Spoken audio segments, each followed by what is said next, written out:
This is Hunter Starcraft, and today we're going to be taking a look at a pro-Korean 1 versus 1 on Metalopolis.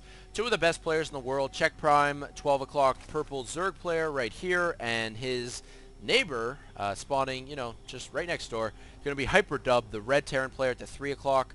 Both these players very well known, very well respected, especially Check.Prime. I mean, personally, I just know about him a little bit better. I've done a number of his games in the past. He is just such a Zerg menace. He is a very dominant Zerg player, very micro-intensive battles, lots of action, harassment, everything like that. So should make for an exciting matchup. He's scouting his Overlord in. Now I'm wondering, is he actually going to spin around his Overlord so as to not reveal his position? As some Zerg players do choose to use that tactic. Wow! Look at that. Hyperdub really on his game. I mean, it doesn't look like Check.Prime was going to use that tactic anyway, but Hyperdub, just to make sure, sends that SCV to the ridge and then back to the mineral line, just to make sure that the Zerg player is not using that tactic with the Overlord. So pretty cool. Good awareness by Hyperdub. I like that. Getting the early gas and the initial supply depot down at the top of the ramp. Early gas indicates to me maybe an early tech lab, possibly Reapers. Yeah, maybe something more tech heavy. We're just going to have to wait and see. And yeah, definitely knowing to scout in the right direction with this SCV because he saw that Overlord in his base right away. So we're going to keep the production tab up. It looks like we are going to have a 15 hatch for Check.Prime. And, I mean, pretty standard opener as well for Hyperdub with the early gas. I do just want to comment, this is, I mean, I do like Metalopolis because the spawning locations just make such a world of difference. In this situation, short rush distance by air, pretty long by foot, given the positioning of the ramps. But if they were cross-positional, say at the 3 o'clock and the 9 o'clock, that would be very long rushing, air and ground. And then the third and final circumstance would be at the 3 o'clock and the 6 o'clock, which would be much closer by foot, the closest by foot actually. So yeah, I think that is pretty cool for Metalopolis. So I'm wondering how that's going to come into play with respect to the build orders for each player. I mean, 15 hatch, 15 pool right after for Check.Prime. Doesn't have any gas just yet, so it doesn't look like he's going to be going for the metabolic boost for Zerglings as early as a lot of Zerg players favor to do that. We have the barracks was lifted off, placed up here, and getting that initial marine out. And yeah, I'm wondering if he's going to put an attachment down next, and just where he's going to take it from here. That's what I would have expected. So he does have a tech lab. Now the question is Hyperdub going to get Reapers, or is he going to switch the factory under the tech lab? That is certainly what I'm curious about. The expansion is up, and it appears to me like this expansion is relatively safe at this point in the match. Going to keep the production tab up for you guys. We have a Roach Warren as well. So Check.Prime, I mean, taking a look at his vision, hasn't done any more scouting after this initial Overlord, went into the base a few minutes ago, so he doesn't know about the tech lab. And yeah, so we actually have Hellions. Pretty interesting.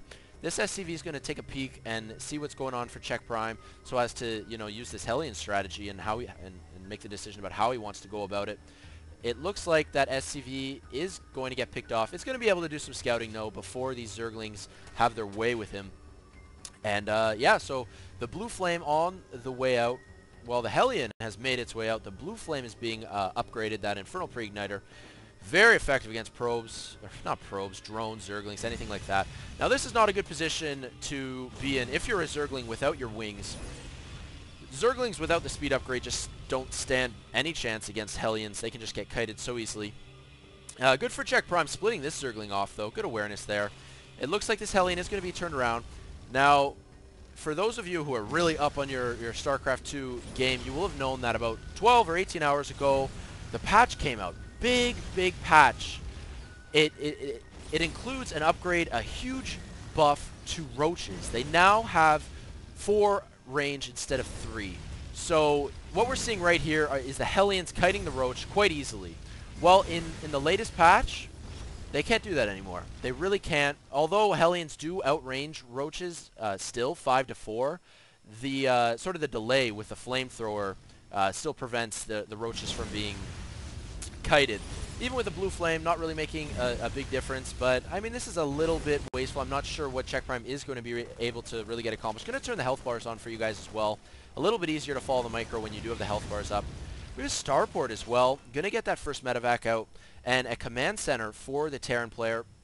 So, pretty early expansion.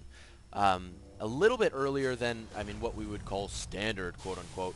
But yeah, nonetheless, we're going to see how that works out for Hyperdub. Loading up the medevac with 2... Oh, he's going to wait for the third one as well. He's going to get 3 Hellions, each of which have that blue flame upgrade. Very deadly. So let's take a look at how Check.Prime plans on fending these off. He has the metabolic boost. The speed for Zerglings is done. And getting into position now. He's got some speedlings, you know, up here, obviously. We can see there. He's got some roaches as well, going to, you know, be pursuing the medevac, getting a couple spines off with his queen. Also, do take a look here. No drones mining at the natural expansion. It is, you know, that's just more of a safety play. As I'm saying that, you know, he has Maynarded probes from his main down to his natural, but these are very late. This expansion has been up for like 3 minutes now, or 4 minutes or so. So he's only saturating it now. Nonetheless, this is the point in the game where Check.Prime thinks that he has enough defense with speedlings, with the queen, roaches up here at the main. He's going to have to defend. You're dropping the Hellions. They are able to take out 2 drones right there, and 2 more drones go down before the Hellions are forced out. So only 4 drone kills there for the Hellions. Not quite enough to sort of justify this harassment. As this harassment is going on, we do have a counterattack. The Hellion drops is Check.Prime's cue to move in with these speedlings. Going to get a surround on this bunker, preventing the SCVs from getting in position to repair the bunker. That bunker goes down in a hurry. Those Marines die instantly to the surround that those speedlings have. Ooh, the siege tank getting surrounded as well. So very nice. Very nice play. Nice counterattack. Great timing by Check.Prime. Taking out, I mean, completely shutting down this expansion.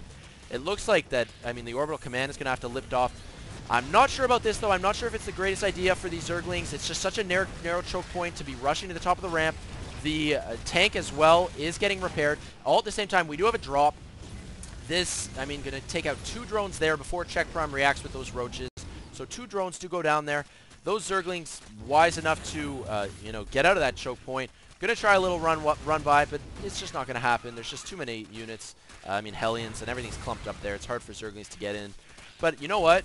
Check.Prime has done the damage. Are we going to get another drop here?